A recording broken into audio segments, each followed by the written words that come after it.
আজকে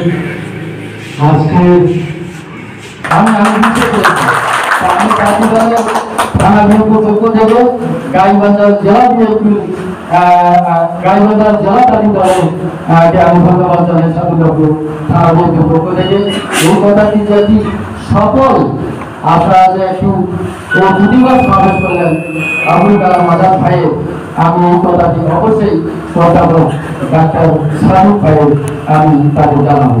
সংগ্রামী ছাত্র বন্ধুরা, আপনারা বক্তব্য শুনেছেন, আমাদের ভালো ভালো বক্তব্য দিয়েছেন।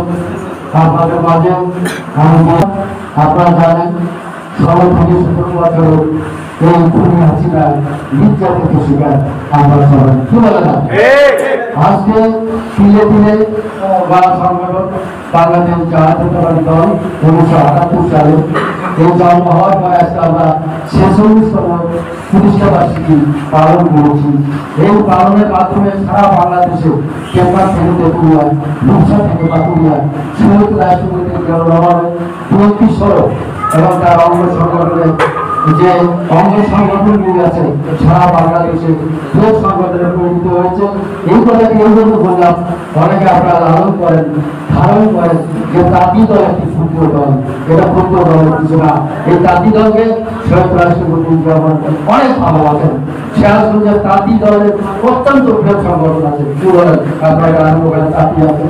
তাই আমি বলতে চাই খুনি হাসিনার 16 বছরের যে দুর্নীতি করেছে, ভোট করেছে, আয়নাঘর করেছে এবং রাষ্ট্রীয় যত রাষ্ট্রীয় কাঠামো আছে সব ধ্বংস করে দিয়েছে।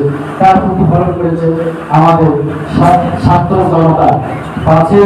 5 তারিখে যে এই গণতন্ত্র যে পুনরুদ্ধার করেছে, তার সাধারণ মানুষের মধ্যে যে ভোট ছিল, বেদনা ছিল, মানুষ উচ্চ বর্গের কথা বলতে পারে না। আপনারা যদি কোনো চার হোটেলে কোনো রাস্তাঘাটে কথা বলতেন বা আমাদের বিপক্ষে, তাহলে তারা কখনো শান্তি কথা বলতেন না। কি বলেন আপনারা? তা সেই খুনি হাসিনা আজকে দেখেন এই বাংলাদেশে আর নাই। তার অহংকারী কথা ছিল, তার কথাই কথা অহংকার, তার দেশ তার বাপের এমন মনে করেন কি বলেন আপনারা? তাই এমন পর্যায়ে হয়েছে তাকে পালাতে বাধ্য হয়েছে। আমার বাংলাদেশের ইতিহাসে দেখেছি অনেকের স্বৈরাচার পতন হয়েছে, ৬৯ গণ আন্দোলন হয়েছে, অনেক আন্দোলন দেখেছি। সে আন্দোলনে 2005 সালে যে শেখ হাসিনা পতন হয়েছে, এইভাবে দেশ ছেড়ে পালায়নি। কি বলেন আপনারা? শেখ হাসিনার মন্ত্রীরা এখন বুঝতে পেরেছে যে জোর করে ক্ষমতায় থাকা যায় না, জোর করে কখনো দেশ পরিচালনা করা যায় না। তাই আজকে সাধারণ জনগণ এবং আমাদের বিএনপি যারা অঙ্গ সংগঠনের নেতৃত্ব আছে, তারা যে 16-17 বছরে যে আন্দোলন সংগ্রাম করতে গিয়ে আজকে শেখ হাসিনা আজকে অনেক নেতা আজকে ধরা পড়েছে আওয়ামী লীগে। আপনারা দেখেছেন যিনি সালমান রহমান, উনি যে আইন যে পরিচালনা করেছেন এমন ভাবে যে আমাদের আবুসির দেশনেত্রী বেগম খালেদা জিয়া যে একটু ছোট মামলা, যে মামলার কোনো মেরিট নেই, যে মামলা জামিনযোগ্য, যার 8 বছর তো তার হওয়ার কথাই না, সাজা হওয়ার কথা না, সেই আইনমন্ত্রীর দ্বারা আজকে তাকে 6 বছর জেল খাটতে হয়েছে। আজকে পতন হওয়ার সাথে সাথে বিচারপতিরা মনে করেছে এই মামলার জামিন তার অত্যন্ত জামিনযোগ্য, সেজন্য এই কাঠামো পরিচালনা করেছে হাইকোর্ট, জজ কোর্ট, সুপ্রিম কোর্ট। আজকে তাই যখন জামিনের জন্য গিয়েছিল তার পক্ষে একটি উকিল আমরা দেখতে পাইনি। তাহলে সে আইনমন্ত্রী কি আইনমন্ত্রী বলতে হবে আপনাদেরকে। তাই বলতে চাই শেখ হাসিনা কোন একদম ভারতে পালিয়ে আছে। ভারতে এমন একটি দেশ সবসময় বিএনপিকে তারা পছন্দ করে না, কারণ বাংলা বিএনপি এমন একটি দল ইসলামপন্থী দল, যারা ইসলামের পক্ষে কথা বলে। ভারতের উত্তরপন্থী দল, তারা একে পছন্দ করে না। আপনারা দেখেছেন না, যদি কোনো আপনাদের গ্রামে যদি একটু ধর্মসভা হয়, তাহলে আওয়ামী লীগের প্রার্থী নেতা, বড় নেতা, কত নেতা এগুলো ধরতে তার সুপারিশ লাগে, লাগে না, লাগে কি না, কথা বলা হয় না। তা পুরোপুরি তৈরিটা লাগবে। এই উপদেষ্টা বলেছেন যে কোনো ধর্মসভা হোক, মাহফিলে কোনো অনুমতি নেই, প্রসাদ হলো লাগবে, ধর্মসভা কিছু অনুমতি নেই। কি বলে আজকে দেখেন, যদি আমি দেখেছি, আমি যেহেতু গাইবান্ধায় থাকি, গাইবান্ধায় আমি নামাজ পড়ি যাতে আপনার হলো খাঙ্গাছড়ি জামা মসজিদে, বড় মসজিদে।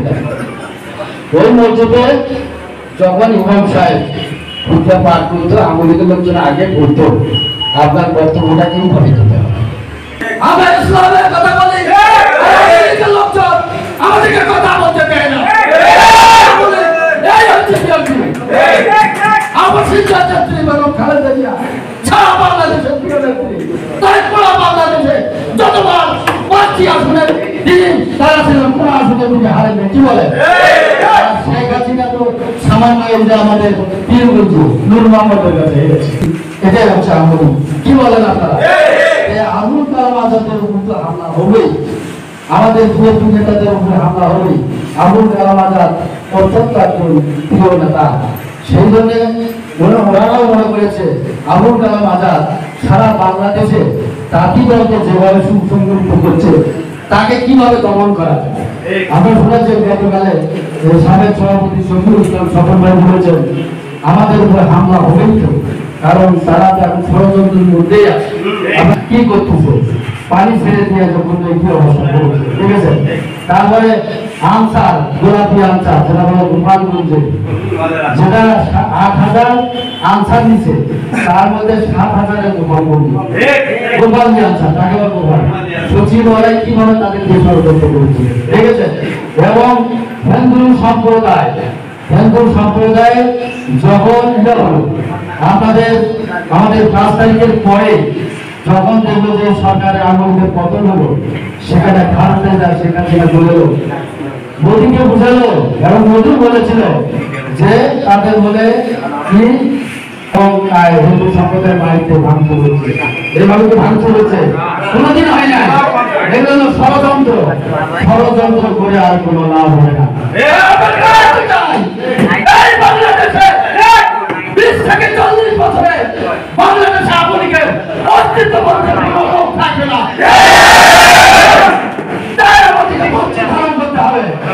আমাদেরকে শান্তশিষ্ট ভাবে থাকতে হবে। আমরা প্রমাণ করেছি সাদুল্লাহপুরের বিএনপির নেতৃবৃন্দ আজকে বারবার যারা প্রশাসন থেকে শুরু করে থানার অতি সাহসী করে তারা বলেছে বাংলাদেশ জাতীয়তাবাদী দল সাদুল্লাহপুর থানার বিএনপির তারা অত্যন্ত সন্ত্রশীল, সহনশীল এবং শান্তশিষ্ট ভাবে রাজনীতি করে। আজকে যদি আমরা সিনিয়র নেতৃবৃন্দ কোন প্রকার হটকারী যত আমাদের উপর অত্যাচার হচ্ছে, তারা আজকে বের হতে পারছে না। আজকে তো পাবলিক লাইব্রেরির সামনে, একটা পাবলিক লাইব্রেরি থানার সামনে, সেখানে কি হয়, জুয়া খেলা হয়, সেখানে নেশা হয়। আমরা তো এইটা বরদাস্ত করি না। কি বলেন? তৎকালীন যারা নেতৃবৃন্দ আছে তারা ওখানে অফিস করেছে। কি বলেন আপনারা? এটা কি সাধারণ মানুষ পাবলিক লাইব্রেরিতে, গাইবান্ধাও পাবলিক লাইব্রেরিতে আছে। আমাদের পরিবেশ কখনো যদি নষ্ট না হয়, সেই দিকে আমাদের মেসেজ দিয়ে যে আমরা দামোদরপুর থেকে এসে বক্তব্য দিয়ে আমরা হিন্দু সম্প্রদায়ের একটা বিশাল মিটিং করেছি কালী মন্দির ভূমি অফিসে। সেখানে সাদুল্লাহপুরের উপজেলার যত হিন্দু সম্প্রদায়ের কমিটি আছে, পূজা কমিটি আছে, তাদের প্রেসিডেন্ট সেক্রেটারি আমাদের সামনে ওসি সাহেব ছিল আমাদের পাশে।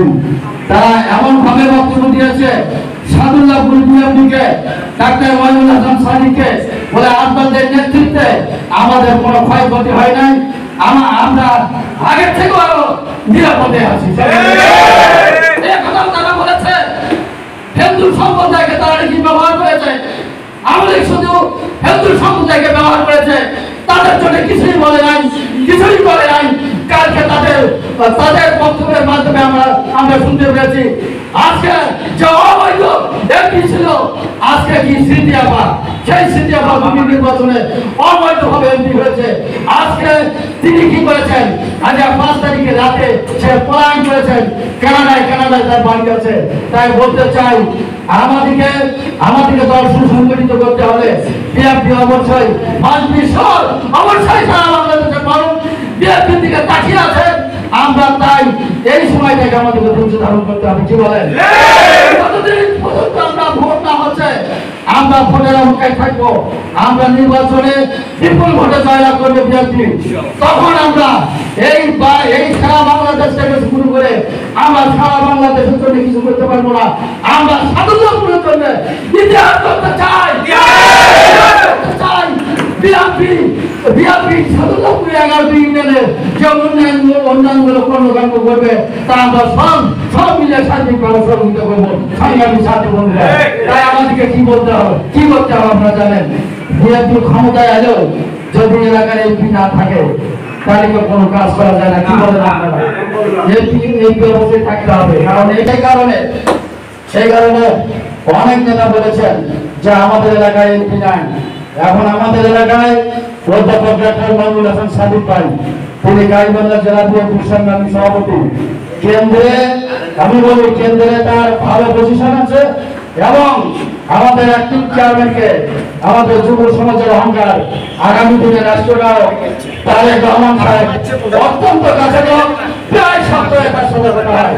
তাই বলতে চাই তাহলে সাদুল্লাপুরের উন্নয়ন সহ শুরু করে আপনার যে তাঁতি দলের নেতৃত্ব কষ্ট করে যে প্রোগ্রাম করতেছেন, আমি বলবো সেই এমপিকে এই তাঁতি দলের কর্মীকে প্রতিষ্ঠিত করতে হবে, কোনো কাজে লাগাতে হবে।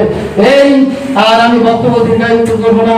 পরিশেষে আমি আপনাদের মাঝে বলবো, কেউ যদি আবুল কালাম আজাদ ভাইয়ের মতো কাকু যদি আপনাদেরকে কেউ যদি কি বলে হামলা করে কোনো বাড়ি ঘরে আঘাত করে তা আপনাদের জেলা বিএনপির নেতৃত্ব